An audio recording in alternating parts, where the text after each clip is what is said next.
¿Ya? Y entonces, ¿cómo voy cambiando aquí? Ajá. Buenas jóvenes, buenas, ¿cómo están? Buenos días. Hoy nos corresponde la explicación del último módulo que se llama 100 años de administración pública en Panamá, como ya se los había advertido, ¿verdad? De este trabajo les mandé un taller. Hoy nos toca explicarlo para mayor comprensión y ustedes en grupos de 2 o 3, no sé, cuántos son, deben ser 2 o 3, no más de allí, presentan su laboratorio y lo mandan al correo.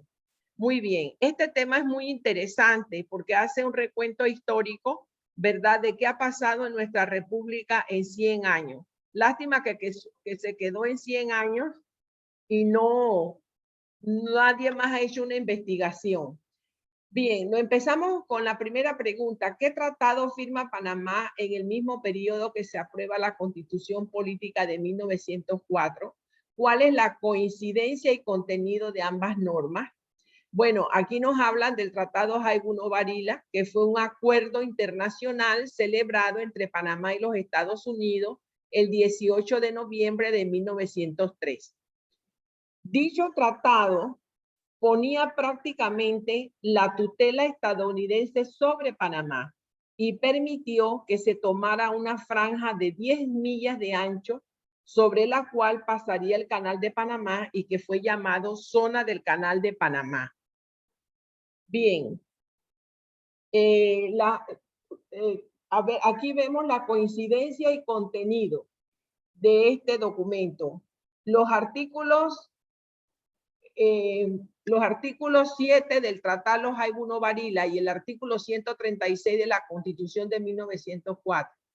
El gobierno de los Estados Unidos de América podrá intervenir en cualquier punto de la República de Panamá para restablecer la paz pública y el orden constitucional, si hubieran sido turbados, en el caso de que por virtud del tratado público aquella nación asumiere o hubiere asumido la obligación de independencia y soberanía de la República. Ahí esas son las coincidencias. Las implicaciones es que es un Estado tutelado con los intereses expansionismo norteamericano. Esos fueron unos de los aspectos por los cuales hubo esta larga lucha generacional que ustedes debieron haber recordado en historia, en la secundaria, pero que también es importante recordar en esta materia que se llama Administración Pública de Panamá, porque de una u otra manera todo esto es parte del acervo cultural de esa asignatura. Las implicaciones es que bajo ese tratado Panamá era un país tutelado. ¿Tutelado por quién? Por los Estados Unidos, ¿verdad? A través de ese tratado que le confería una serie de privilegios, ¿verdad?, con respecto de Panamá. Incluso ellos tenían una corte y administraban justicia en que las leyes de Luisiana se aplicaban aquí en la zona del canal, ¿verdad? ¿Y cuáles eran los intereses? Bueno, los intereses eran expansionistas, o sea que los Estados Unidos tenían intereses de expansionismo territorial y de hegemonía política y de intereses económicos en Centroamérica, ¿no? Bien, las bases o estadios conceptuales. Las bases o estadios conceptuales históricos que se utilizan para el análisis del desarrollo institucional del Estado va de 1903 a 2003. Entonces surge aquí, ¿qué base se usa para el análisis del desarrollo institucional del Estado? Entonces nos dice que el liberalismo clásico, Estado liberal clásico o Estado guardián. El liberalismo social, Estado intervencionista o Estado social. Y el neoliberalismo, Estado neoliberal. Todavía aquí ustedes han oído que en algunas luchas económicas y todo lo demás se habla del Estado neoliberal. Cuando los sindicalistas y los grupos políticos salen a la calle cuestionando algunas decisiones del gobierno, ustedes oyen el eslogan ese que abajo, las reformas neoliberales, todo ese tipo de cosas. Bueno, esos conceptos hay que conocerlos. Bien, ¿qué es el liberalismo clásico? ¿Cuáles son las funciones del Estado?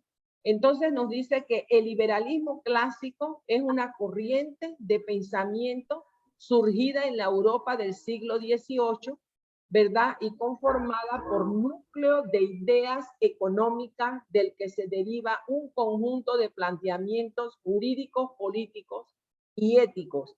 Se asocia con los economistas y filósofos franceses de la época como Adam Smith, entre otros. Hay varios otros, pero Adam Smith es uno de los más estudiados y conocidos, incluso en las teorías económicas. Cuando ustedes dan economía, se habla de las teorías económicas propugnadas por Adam Smith y otros. Desde el punto de vista económico, el sistema económico descansa sobre el mercado y que éste es capaz de autorregularse a través de las leyes económicas de la oferta y demanda, ¿verdad? Por eso ustedes tienen que aprenderse, bueno, más o menos qué significan estas cosas, ¿verdad? Porque eso aumenta su acervo cultural, y cuando ustedes están en conversaciones, oyendo noticias, y que abajo los estados liberales, no, neoliberales, ustedes entiendan por dónde viene la cosa, ¿no?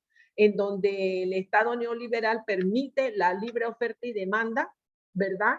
Y a veces eso el mercado lo regula y a veces no, viene la inflación, vienen a grupos económicos sociales que no tienen la capacidad adquisitiva, o sea, una serie de complejidades que afectan pues el desarrollo y la tranquilidad y la paz y la armonía social en los estados. Entonces, recapitulando, ¿qué es el liberalismo clásico? El liberalismo clásico es una corriente de pensamiento surgida en la Europa del siglo XVIII, conformada por un núcleo de ideas económicas que bullían en esa época, ¿verdad? Del que se deriva un conjunto de planteamientos jurídicos políticos, o sea, que tenía implicaciones económicas, pero jurídicas y políticas. Y éticas, ¿por qué? Porque se estrangulaba una parte de la sociedad, ¿verdad? En privilegiar pues algunos niveles, élites económicas en detrimento de las clases desposeídas. Desde el punto de vista económico, el sistema económico descansa sobre el mercado, ¿ve? Y que éste es capaz de autorregularse a través de las leyes económicas de la oferta y demanda.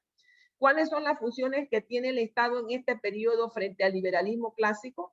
¿Verdad? Las funciones de tareas de defensa, de educación, de salud, de garantía de la propiedad privada. Y otras que salvaguarden el mercado y sus leyes internas, ¿verdad? Que el Estado sea guardián del sistema y que la libre oferta y demanda no se dispare si el mercado es incapaz de autorregularla. Otra pregunta que surge allí es ¿qué órganos del Estado se crean en la Constitución de 1904? Eso también tenemos que saberlo, no como que se lo memoricen, pero que sí que entiendan, como ya les he dicho varias veces, no solamente como licenciados en Administración Pública Policial, sino que ustedes forman parte de un ente de seguridad que debe tener muy clara en la evolución del Estado panameño, de cuáles son parte y que son parte ejerciendo una función muy importante, porque ustedes tienen la capacidad incluso de detener y coartar la libertad de los ciudadanos. Bien, entonces volvemos a la pregunta, ¿qué órganos del Estado se crean en la Constitución de 1904? A través de la Constitución de 1904, que fue la primera, se crea el órgano ejecutivo, ¿verdad? Con evidente predominio, o sea, que el Estado manda el presidente, ¿verdad? Tenemos un Estado presidencialista. Órgano legislativo, se crea pues la Asamblea, ¿no? Es ejercida por la Asamblea Nacional. Y el órgano judicial que lo ejerce la Corte Suprema. Así que ya ustedes ven que esos tres órganos del Estado están creados desde 1904. Bien, aquí nos hacen un recuento sobre qué sucedió con las funciones de defensa y seguridad. Mire, eso es importante que ustedes tengan reseña histórica. ¿Qué sucedió de 1904 a 1917 con las funciones de defensa y seguridad? En 1904 se desmantela el Ejército Nacional por orden del presidente Manuel Amador Guerrero, por intrigas entre liberales y conservadores en contra del autoritarismo del general Esteban Huerta y decisiones hegemónicas del gobierno de Estados Unidos. dejando en manos de un débil cuerpo de policía la tarea de defensa y seguridad del nuevo Estado. ¿Cuál nuevo Estado? El de Panamá, ¿verdad? Que se separa en 1903 de Colombia. Y como se separa en 1903 de Colombia, él empieza a estructurar su propio Estado, su propia soberanía, su propio ejercicio del gobierno. Y eso lo inicia con la Constitución. En 1905, ¿qué ocurre? El órgano ejecutivo nombra a Samuel B. Davis y a George Jiménez como instructores policiales.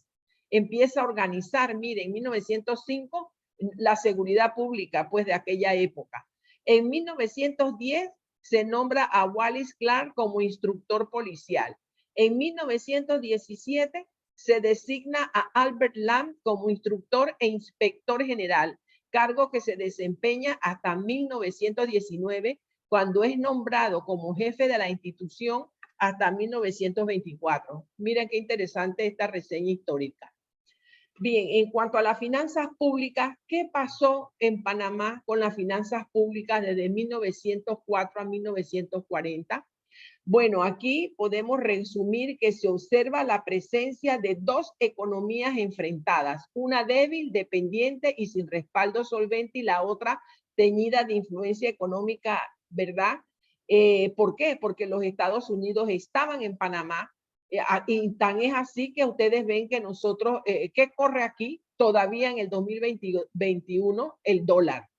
Así que siempre hemos estado pues sujetos al vaivén de las políticas económicas norteamericanas. Entonces, las finanzas públicas se deben organizar buscando fuentes sólidas y constantes de ingresos. Entonces, claro, los gobernantes de esa época, entre 1904 y 1940, son conscientes de esta realidad de dependencia de las fluctuaciones económicas de este Estado y empiezan o inician pues a ver cómo se organizan sus ingresos para fortalecer, ¿verdad?, los ingresos necesarios para solventar los gastos que como gobierno tenía el nuevo gobierno, pues que era salud, educación, como ustedes saben, pues educación, salud, vivienda, obras públicas, saneamiento de la ciudad, dotación de agua, de servicios eléctricos, todo ese tipo de cosas. Entonces viene otra realidad, que es garantizar las compensaciones por parte del gobierno de Estados Unidos a Panamá por el Tratado del Canal. Esa también fue una lucha, ¿verdad?, que liderizó ya Omar Torrijos con mayor fuerza, que dio como resultado la lucha generacional que ustedes conocen y que da como resultado la devolución del Canal de Panamá. Y miren que si ustedes ponen atención a las noticias, verán que los ingresos que hoy por hoy genera el Canal de Panamá en manos de los panameños supera, rebasa con creces, ¿verdad?, en los exiguos ingresos que nos daban los norteamericanos por el uso del canal. Entonces, también vemos que la misma es utilizada para financiar las primeras inversiones públicas en materia de infraestructura, lo que le acabo de decir, ¿verdad?, para resolver los problemas de vivienda y una serie de situaciones. Y deudas, pues, que había contraído el periodo, en ese periodo el gobierno de esos gobiernos de entonces. En este periodo el gobierno no solicita empréstitos extranjeros para tratar de ajustar sus deudas, y los gastos corrientes, las inversiones son cubiertas con las rentas, o sea, los ingresos generados internamente. ¿Qué son las rentas generadas con los ingresos internos? Es las rentas son ingresos. ¿Y de dónde los generaron? De los impuestos que pagaban los ciudadanos panameños. Entonces, de allí, las autoridades en ese periodo solventaron los gastos de financiamiento de todos los servicios públicos, que como ya ustedes saben, y repito, salud, vivienda, obras públicas, todo ese tipo de cosas. Bien. Siguiendo en este recuento histórico, viene la otra pregunta. ¿Cuál es la situación de las finanzas públicas entre 1904 y 1940? Aquí nos resumen que dice lo siguiente, que hay variación en la administración de las finanzas públicas por el inicio de la Primera Guerra Mundial. Se disminuye el intercambio comercial y las rentas derivadas de esa actividad. La Primera Guerra Mundial, ¿cuándo fue, muchachos? En 1914. ¿verdad?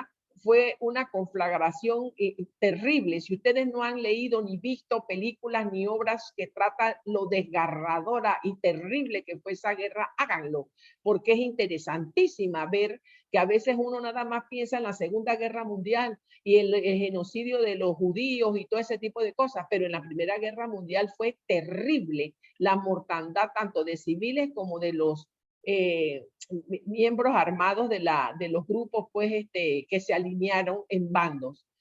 Bien, entonces eso afectó mundialmente a todo el mundo y se disminuyeron en guerra, pues no hay actividades, se cierran todas las actividades, todo es peligro y Panamá tenía un riesgo muy grande por aquello del canal, ¿no? Se nombra un agente fiscal norteamericano con el propósito de incrementar las recaudaciones y de mejorar la administración de las rentas estatales. Se gestionan préstamos en los años 1915, fueron los primeros años en que los gobiernos de ese periodo empiezan a gestionar préstamos. 1915, 1919, 1923, 1927 y 1928, con el fin de financiar inversiones en las provincias, principalmente para carreteras, puertos, muelles, entre otras. O sea que de 1915 a 1928 hay un agresivo plan de desarrollo del país, ¿verdad? Para acercar las provincias, para poder sacar la producción, ¿verdad? Para que los puertos de cabotaje, muelles, ¿verdad? Entre otras obras de infraestructura que requería la incipiente república. Viene la otra pregunta. ¿Cuál es la situación de las finanzas públicas de 1904 a 1940? Podemos decir en este recuento histórico que se utiliza la renta anual del canal, o sea, ya lo que nos pagaban los norteamericanos por el uso del canal entra a las arcas nacionales y se utiliza para financiar los gastos, ¿verdad?, públicos que tenía el gobierno de la República. Entonces dice, se utiliza la renta anual del canal y los recursos obtenidos a través del Fondo Constitucional para cubrir los gastos de intereses y la amortización también de las deudas que habían adquirido en los años que ya mencionamos. Se efectúan refinanciamientos sobre los saldos de las obligaciones contraídas y se hace práctica común gravar las entradas sobre ventas de productos, los derechos de exportación o las rentas proyectadas en las obras recién construidas. O sea que se empieza a estructurar las recaudaciones fiscales, ¿verdad? Bien, en este periodo se sigue rechazando la participación del Estado en el quehacer económico y la ausencia de una política oficial dirigida a la formación de capital como base para el desarrollo económico. ¿Qué significa eso? Que todavía de 1904 a 1940 prevalecía la tendencia de lo que dijimos al principio del Estado neoliberal, en donde los negocios y todo estaba sujeto a la libre oferta y demanda y a la regulación del mercado. Pero ya a partir de 1940 empiezan a cambiar las reglas económicas, el Estado se hace más solvente, más seguro, su soberanía se va afianzando y entonces van tomando conciencia, ¿verdad?, que el Estado tiene que participar de alguna manera en la creación de capital para el desarrollo económico, o sea, intervenir, ¿no? Porque ¿quién iba a hacer las carreteras? ¿Quién iba a dotar de agua, de teléfono, de electrificación? Todo eso, jóvenes. Bien, continuando en este recuento histórico, tenemos las causas del surgimiento del Estado social. ¿Cuáles son las premisas de Maynard Keynes en cuanto a la intervención del Estado en la economía? Nos piden que enunciemos y conozcamos las formulaciones económicas adoptadas por el Estado. Cuando hablamos del surgimiento del Estado social, quiero decirles, respetados jóvenes, que el Estado social tiene que ver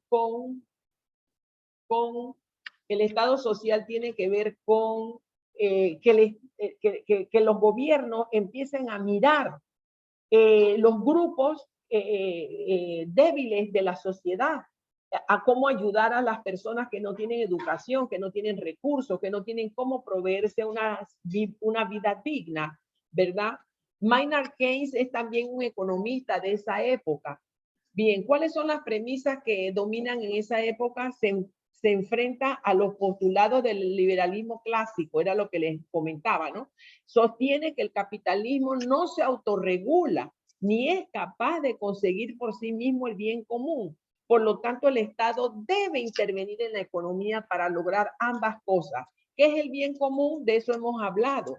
El bien común es que todos los ciudadanos de un país necesitan que el Estado les provea la seguridad, la salud, ¿verdad? Entonces, hay un concepto del bien común que se apoye a todos los grupos débiles de la sociedad, ¿verdad? Que la empresa privada no va a meterse la mano en el bolsillo para resolverle nada. Entonces, allí tiene que entrar el gobierno, pues, ¿verdad? Entonces, ahí está, ¿no? Que se sostiene que el capitalismo no se autorregula, ni es capaz de conseguir por sí mismo el bien común. Por lo tanto, el Estado debe intervenir en la economía para ambos. Bien, continuando, vemos lo siguiente.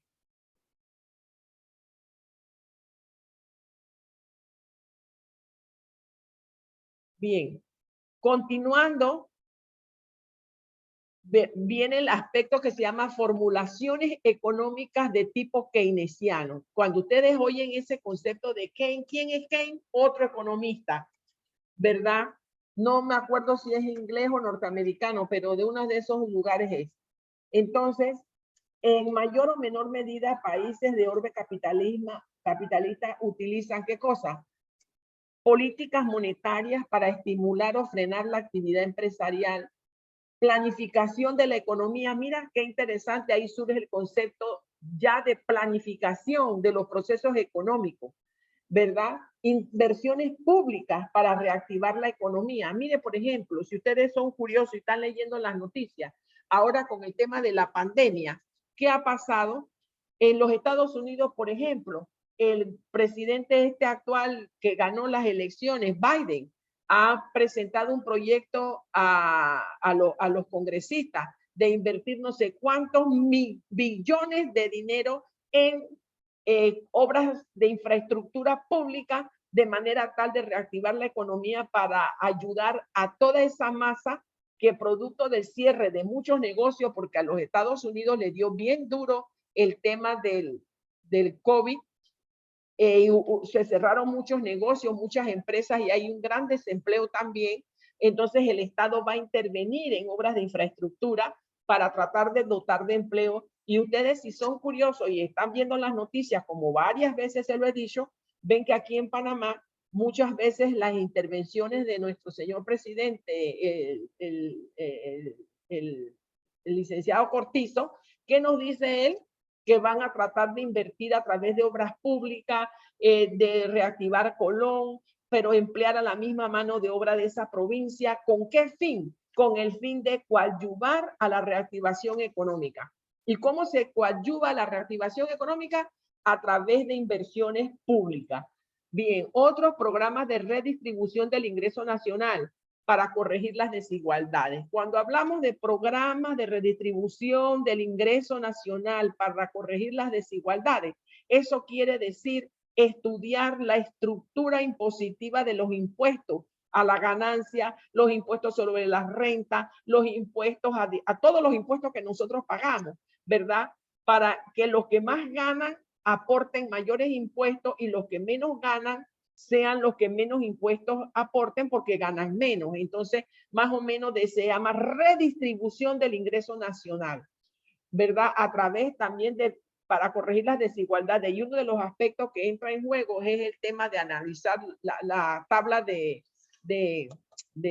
impuestos que se graban a las distintas áreas, ¿no?, económicas de nosotros, pues, pero entre ellos lo más conocido, entre personas como nosotros, que no somos capitalistas, ni empresarios, ni nada, es el impuesto sobre la renta que pagamos, los impuestos de inmuebles, los impuestos de combustible, los impuestos del cigarrillo, los impuestos de los productos. Usted ve que todo lo que usted compra tiene un impuesto. Y a la vez mantener el poder adquisitivo de la población, ¿verdad? Y un sistema de seguridad social para proteger a los trabajadores. ¿Cuál es el sistema de seguridad social para proteger a los trabajadores? A ver, la caja de seguro social. Tenemos que mantener esa caja de seguro social reactiva, solvente, para poder que nos proteja a los trabajadores.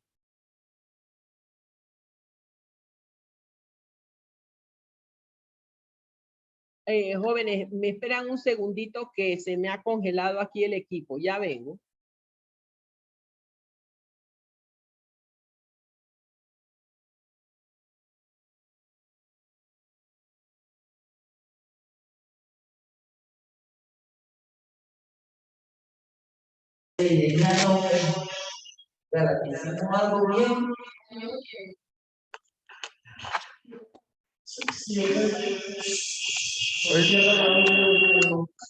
Mi cama como por 3 yo no lo veo.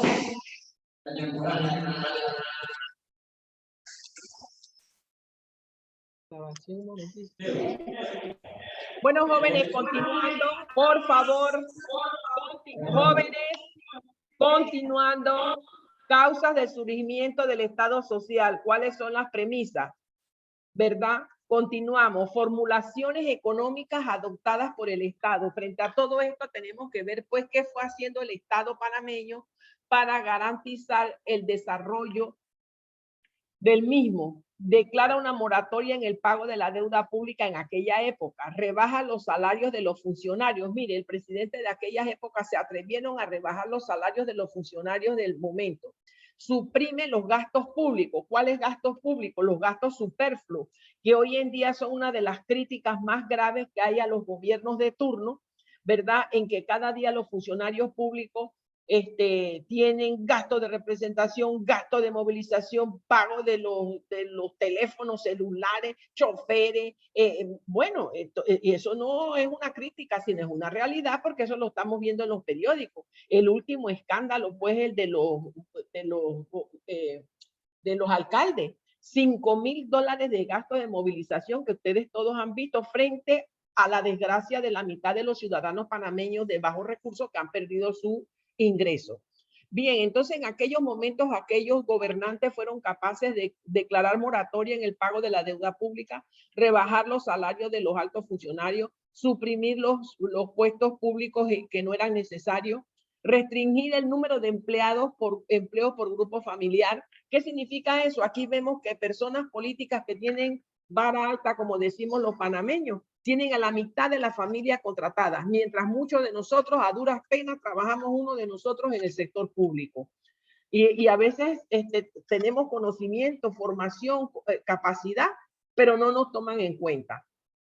Entonces, hay un régimen constitucional que no permite el establecimiento de políticas e instituciones estatales capaces de superar la coyuntura, el cual fracasa después de 37 años de haber entrado en vigor. Bueno, aquí hay un análisis, ¿verdad?, de que a pesar de que se tomaron estas medidas, los intereses prevalecieron y hubo, pues, algunas de estas medidas fracasaron.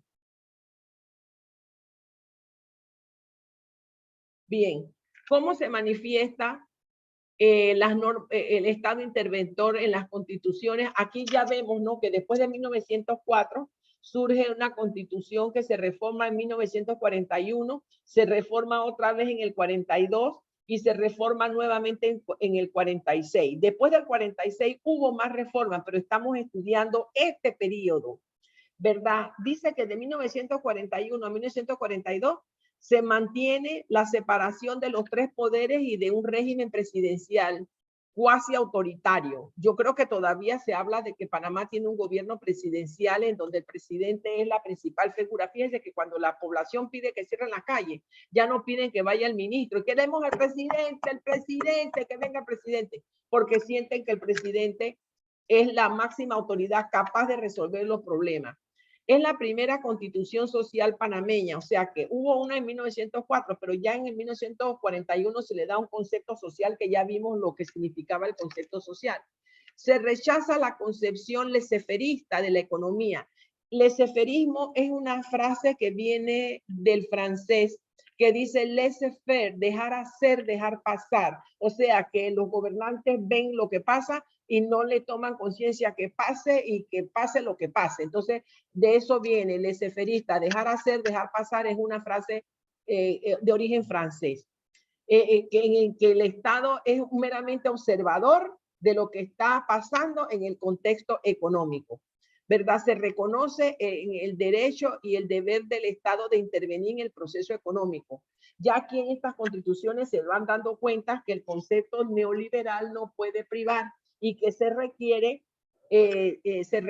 pues la intervención del Estado en los procesos económicos.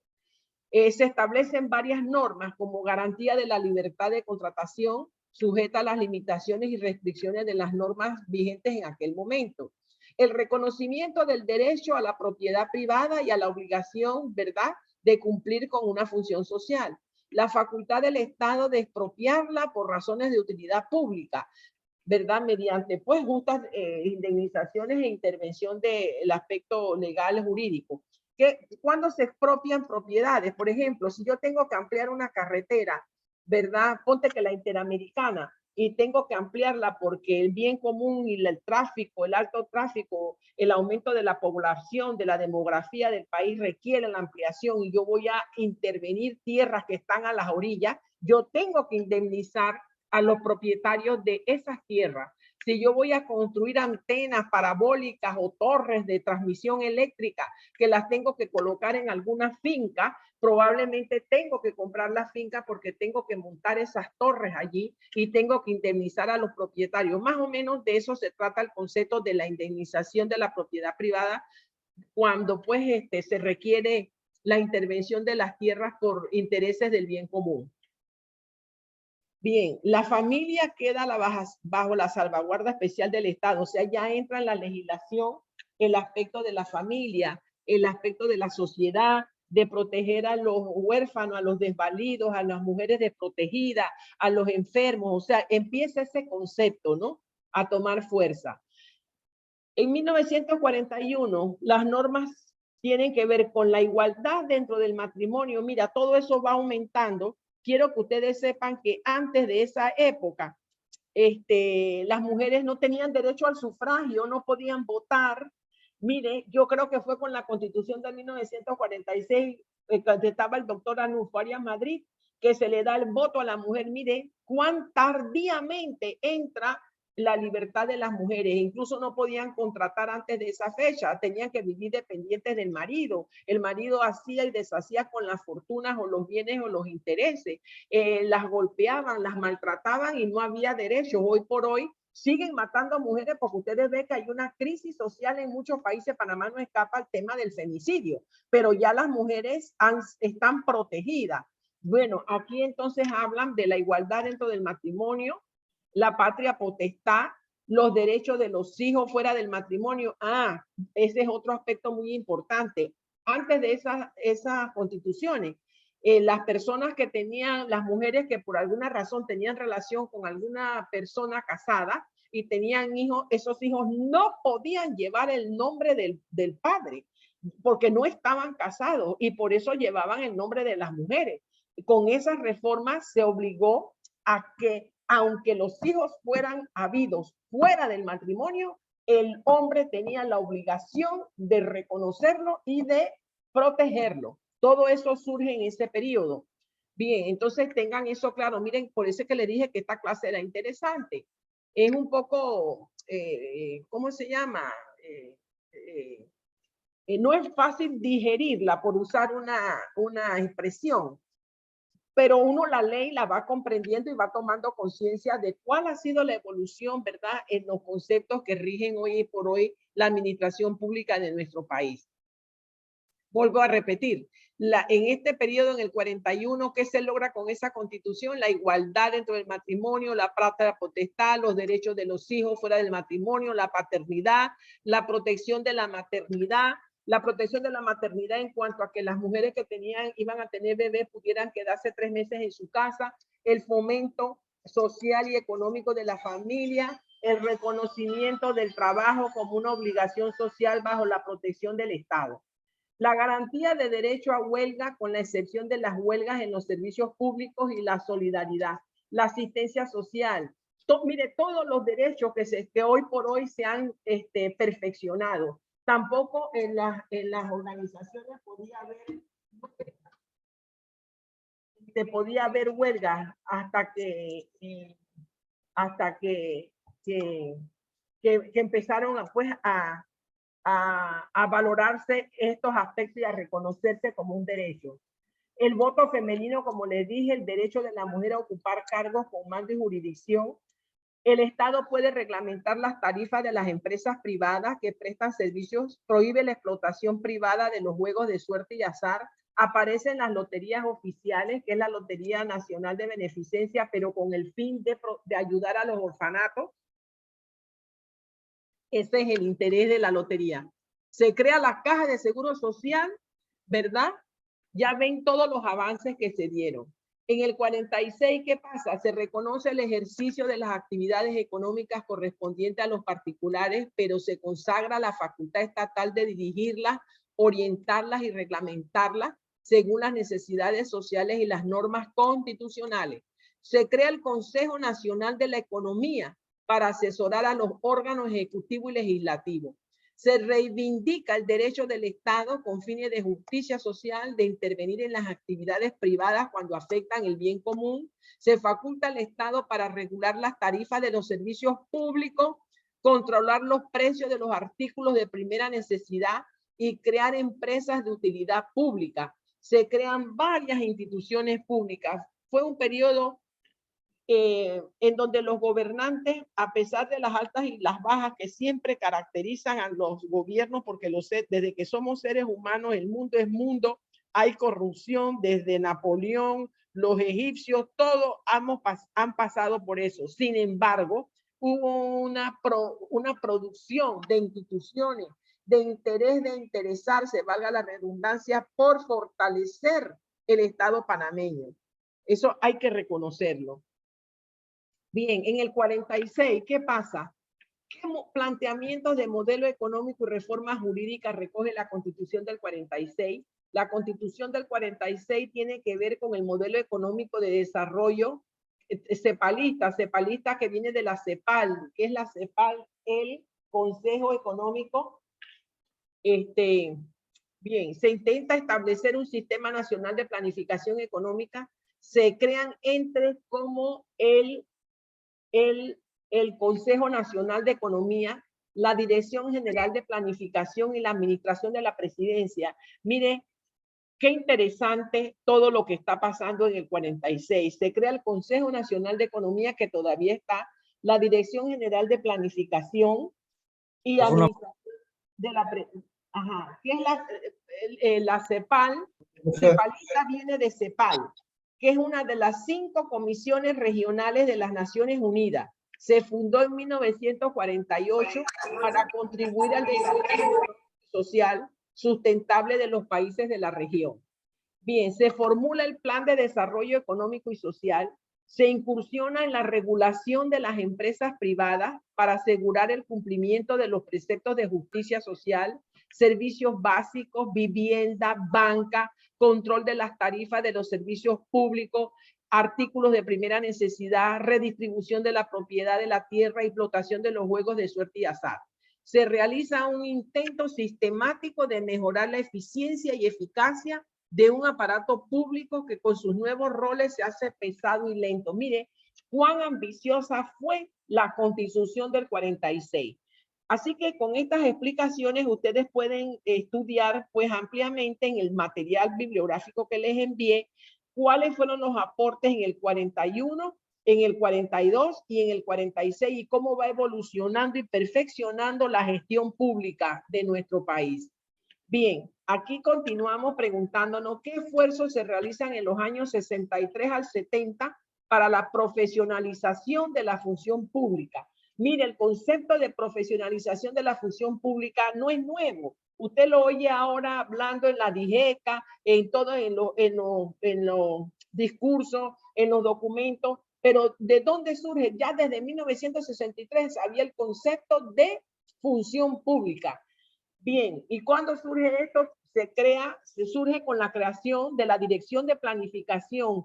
La Dirección de Planificación, lo que es hoy el Ministerio de Economía, antes se llamaba, primero fue Dirección de Planificación en el 63 al 70. Después se creó el Ministerio de Economía y Finanzas. Luego quitaron el aspecto de planificación y quedó como Ministerio de Economía solamente. y quitaron lo de planificación. Y hoy por hoy ustedes vieron que todos estos años sin planificación dieron como consecuencia que muchos proyectos fracasaran o que no fueran los prioritarios. Y recientemente nuestro presidente acaba de aprobar hace un mes la creación del Instituto de Planificación, ¿verdad? Para que coadyuve al desarrollo de la planificación del país y los proyectos prioritarios. Entonces aquí vamos, eso es lo que ha pasado hoy. Vamos a regresar a nuestro planteamiento aquí histórico.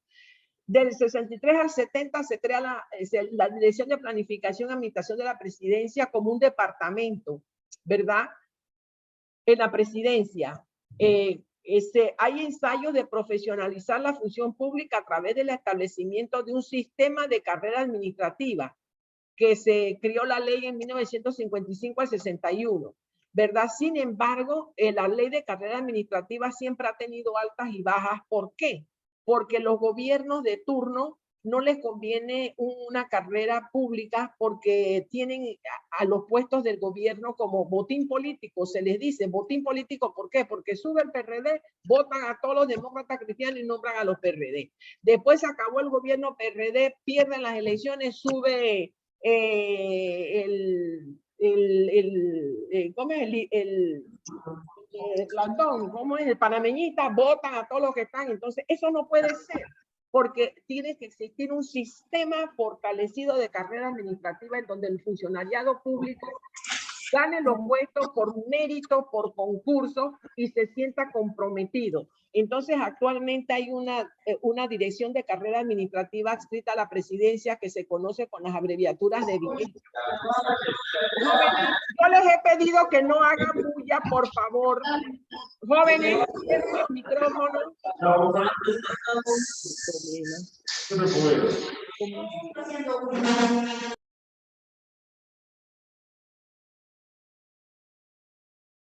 Bien, ¿cuáles son las fuentes de financiamiento de toda esta realidad? De 1940 a 1968 surge la Alianza para el Progreso, la Agencia de los Estados Unidos de América Latina para el Desarrollo. Eso, ustedes ya no tienen idea de eso, pero si ustedes le preguntan a sus abuelitas, porque ni su mamá ni su papá saben de eso, recuerden a sus abuelitos. Esos abuelitos sí saben qué fue la Alianza para el Progreso, porque aquí, como estaban los norteamericanos en el canal, ¿verdad? Administrando el canal, esa Alianza para el Progreso tuvo una gran influencia en Panamá. Organismos internacionales como Naciones Unidas y el Banco Interamericano de Desarrollo. En ese periodo del año 40 al 68, estas grandes instituciones entran en juego, no solamente en Panamá, en América Latina. Bien.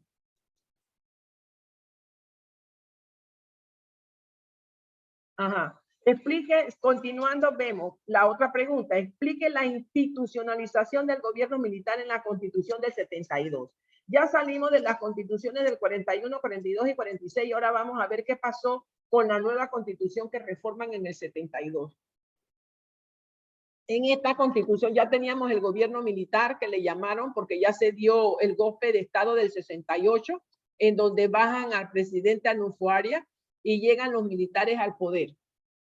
Entonces el gobierno militar se institucionaliza a raíz de las elecciones del 68, cuando se produce una crisis interna en el seno de los grupos hegemónicos de poder que se convierte en el detonante del golpe militar. Bajo el gobierno militar se expide el Estatuto Constitucional de 1972. Según el profesor César Quintero, que ese es el libro que yo les hemos estado usando de este gran constitucionalista que fue un prohombre, un experto en ciencia política, fue profesor de la Facultad de Administración Pública y bueno, en este periodo estaba en su mayor capacidad de producción. Según el César Quintero, se instituye de manera formal un sistema de gobierno militar, se atribuye poderes extraordinarios a título personal al general Omar Torrijos, se crea un órgano legislativo anómalo y supeditado al Ejecutivo, se transforma y desnaturaliza la doctrina de la separación de los poderes al incluir como parte de ellos a la fuerza pública. O sea que en ese periodo entra la fuerza pública a tener un gran control y participación en la toma de decisiones. ¿Cómo influye la relación capital-trabajo? ¿Cuáles fueron las fuentes de financiamiento? Bien, las fuentes de financiamiento fueron los préstamos internacionales. Por eso aquí entre paréntesis se habla de crecimiento de la deuda pública. La deuda pública que, por cierto, en Panamá con el tema de la pandemia, si ustedes son maliciosos y ven las noticias como les he recomendado, se darán cuenta que la deuda pública de Panamá es astronómica en este momento. Así que busquen información. Les dije que ustedes como administradores tienen que conocer qué pasa en el país. Esta relación fue 4 veces más grande durante los años 70 a lo que los 60, debido a la pérdida de la eficiencia global del sistema productivo panameño, por la caída del empleo, por baja del tránsito de barcos por el canal, debido a la guerra de Vietnam. El comportamiento de la relación capital fue en parte el resultado del nuevo rol asignado al Estado, un Estado productor y empleador. ¿Y qué significa empleador? Que todo el mundo busca, está sin trabajo, mira al Estado. Ay, yo quiero trabajar en el sector público. Cuando el sector público no es un productor de empleo. El productor de empleo es la inversión de la empresa privada. Entonces hay que fomentar las inversiones, la apertura de empresas, de producir la tierra, de capacitar a nuestra fuerza laboral, a nuestras nuevas generaciones en los conocimientos y las nuevas carreras, porque el Estado no puede emplear a toda la población. Entonces ese es el concepto de Estado empleador. Bien, ¿cómo influye la relación capital-trabajo? ¿Cuáles fueron las fuentes de financiamiento y el crecimiento de la deuda? Eso es lo que venimos explicando. Crece la deuda pública por la creación de entes estatales, por la inversión pública y el desaceleramiento y estancamiento de la tasa de crecimiento económico, por muchas razones de carácter foráneo. ¿Qué quiere decir foráneo? Que vienen de afuera, porque lo que ocurre afuera está impactando a lo que nos ocurre adentro. ¿Por qué nos están aumentando el petróleo ahora, por ejemplo? Porque afuera ha aumentado los barriles de petróleo por la crisis de China, por la crisis de aquí, por la crisis de acullá. Entonces también nosotros nos vemos afectados como país por las corrientes económicas y las altas y las bajas de la economía. Eso repercute en el crecimiento económico. ¿Ustedes creen que hay inflación solamente en Panamá? No, miren las noticias para que vean que la inflación es regional, mundial. Entonces crece la deuda pública. Esta fase se financia con préstamos externos. Cada vez que el gobierno pide préstamos a los organismos internacionales, aumenta la deuda. Al aumentar la deuda, tiene que pagar intereses y tiene que pagar capital. Es como ustedes, vamos a hacer el ejercicio. En su casa tienen un ingreso familiar de $1,500, pero usted compra carro, compra casa, tiene 3, 4 hijos, tiene que pagar la escuela. O sea, cuando usted va a ver a fin de mes, usted tiene gastos por $2,500, pero nada más tiene un ingreso de $1,500. Entonces, ¿cómo usted va a financiar la deuda? O sea, el préstamo del carro, el préstamo de la casa. Entonces, esa es la gran pregunta, ¿no?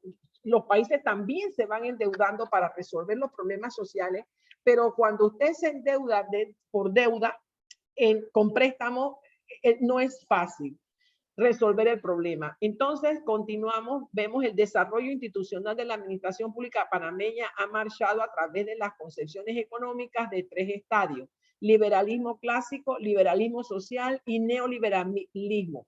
Entonces, aquí nosotros tenemos 3 columnas en donde explica qué significa cada uno de ellos. Cuando hablamos del Estado liberal, ¿verdad? Resumiendo, tiene que ver con el sistema económico que descansa sobre el mercado, que éste es capaz de autorregularse a través de las leyes económicas de la oferta y demanda, que el rol del Estado se enfoca en tareas de defensa, educación, salud, garantía de la propiedad privada y cualquiera que salvaguarde al mercado. Y el concepto del Estado es un Estado guardián. Cuando pasamos al Estado intervencionista, se sostiene que el capitalismo no se autorregula, ni es capaz de conseguir por sí mismo el bien común. Por lo tanto, el Estado debe intervenir en la economía para lograr ambas cosas. Entra el concepto de la política fiscal, el rol del Estado, el reconocimiento del derecho a la propiedad privada y la obligación de esta de cumplir con una función social, la facultad del Estado de expropiarlas por razones de utilidad pública mediante sentencia judicial y justa indemnización previa. La familia queda bajo la salvaguarda especial del Estado, entre otros aspectos. Y el concepto del Estado pasa de Estado guardián a Estado social. Y finalmente el Estado neoliberal, que tiene que ver, ¿verdad? Se debe a que los organismos internacionales les restan apoyo al Estado intervencionista debido a la crisis de la deuda. Aparece el Estado neoliberal. Se sustentan en paquetes de recetas macroeconómicas de aplicación general en el sistema capitalista.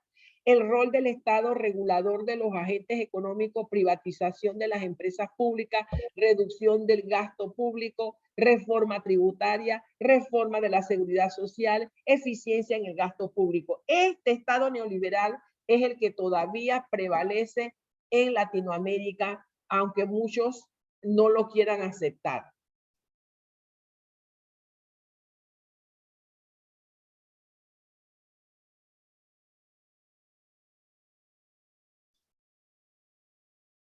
Bueno, continuando,